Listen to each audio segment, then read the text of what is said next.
മൂന്നാർ ഉദുമൽപേട്ട പാതയിൽ ആശങ്ക സൃഷ്ടിച്ച പടയപ്പയെ നമുക്കൊന്ന് കണ്ടിട്ട് വരാം. രാജമലയ്ക്ക് സമീപം റോഡിലാണ് കാട്ടാന ഇറങ്ങിയത്. വഴിയോര കടകൾ നശിപ്പിച്ചിട്ടുണ്ട് കാട്ടാന. സാധാരണ പടയപ്പ അത്ര ആക്രമണകാരി ആവാറില്ല ഈയിടെ. വിശന്നത് കൊണ്ടായിരിക്കും, തണുപ്പൊക്കെയല്ലേ. വാഹനങ്ങൾക്കും കേടുപാട് വരുത്തിയിട്ടുണ്ട്. നമുക്ക് ആ ദൃശ്യങ്ങൾ കാണാം.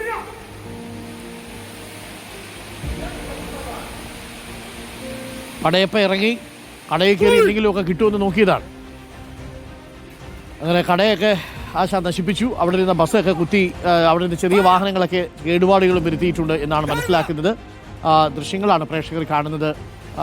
സാധാരണ അങ്ങനെ വലിയ രീതിയിൽ ബുദ്ധിമുട്ടുകൾ ഉണ്ടാക്കാറില്ല. ഓടി വന്നിങ്ങനെ നിൽക്കും. രാജമലയ്ക്ക് സമീപം റോഡിലാണ് പടയപ്പ ഇറങ്ങിയത്. പടയപ്പയുടെ ദൃശ്യങ്ങളാണ് പ്രേക്ഷകർ ഇപ്പോൾ കാണുന്നത്. രാഹുൽ സുരേഷ് ഉണ്ട് കൂടുതൽ വിവരങ്ങളുമായി. Rahul Suresh, very good morning. ഇടുക്കിയിൽ എങ്ങനെയാ മഴ?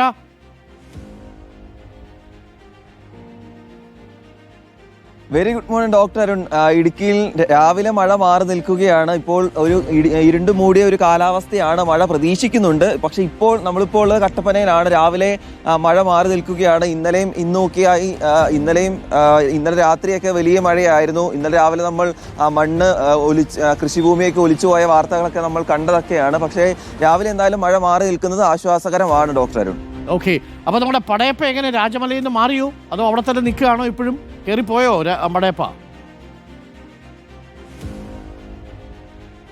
ഡോക്ടർ അരുൺ, മൂന്നാർ മറയൂർ ഉദുമൽപേട്ട പാതയിൽ കാട്ടാനകളെ കൊണ്ട് വലിയ ബുദ്ധിമുട്ടിലാണ് ആളുകൾ എന്ന കാര്യത്തിൽ യാതൊരു സംശയവുമില്ല. കഴിഞ്ഞ ദിവസം മറയൂരിലൊക്കെ നമ്മൾ കണ്ടതാണ്. ഇന്നലെ രാജമലയിലാണ് പടയപ്പ എത്തിയിരിക്കുന്നത്.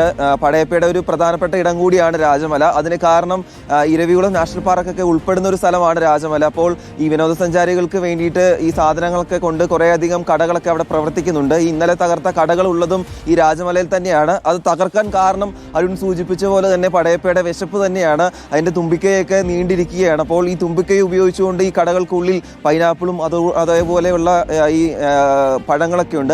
അതെടുക്കാൻ വേണ്ടി ശ്രമിക്കുമ്പോഴാണ് ഈ കടകൾ തകർന്നതെന്നാണ് നമ്മൾ മനസ്സിലാക്കുന്നത്. ഈ ചോളം ഉൾപ്പെടെയുള്ള സാധനങ്ങൾ എടുത്ത് തിന്നുമ്പോഴാണ് ഈ കടകൾ തകർന്നിരിക്കുന്നത്. 3 കടകൾ തകർന്നു എന്നാണ് അവിടെയുള്ള ആളുകൾ പറയുന്നത്. കുറേയധികം നേരം ആളുകൾ ആശങ്കയിലായിരുന്നു. അതിനുശേഷം RRT സംഘം എത്തി. അങ്ങനെയാണ് ഏതാണ്ട് രാത്രി 8 മണിയോടുകൂടി പടയപ്പയെ കാട്ടിലേക്ക് തുരത്തിയിരിക്കുന്നത്. ഓക്കെ, രാജമലയിൽ പോകുന്നവർ സൂക്ഷിക്കുക. നിങ്ങൾക്ക് ഭാഗ്യമുണ്ടെങ്കിൽ, അതല്ലെങ്കിൽ നിർഭാഗ്യമുണ്ടെങ്കിൽ പടയപ്പ വഴിയിൽ എവിടെയെങ്കിലും ഒക്കെ വെച്ച് കാണാം. നല്ല കൂർത്തിരിക്കുന്ന കൊമ്പാണ് അല്ലേ പടയപ്പയുടെ ഒരു പ്രത്യേകത. പടയപ്പ വന്നാൽ ആൾക്കാർക്ക് ചെയ്ത് നെഞ്ചിടിപ്പ്. കാര്യം വണ്ടിയിലൊക്കെ കൊണ്ടുവന്ന് ഇടിച്ചു കഴിഞ്ഞാൽ ഇതങ്ങ് കയറി പോകുന്നേ. പാവത്തിന് വിശക്കുന്നുണ്ടാവും. അത് ഭക്ഷണം ഉണ്ടോ എന്ന് നോക്കി ഇറങ്ങുകയല്ലേ പടയപ്പ.